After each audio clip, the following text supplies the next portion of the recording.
sa kung ano lamang kaya ko.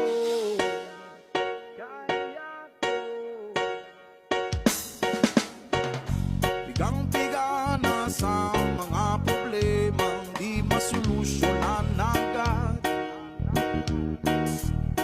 Parang wala nang bukas. Pwede bang umiwas? Hinahanap ang sarili, ngunit di nakakayanin sa ligaw na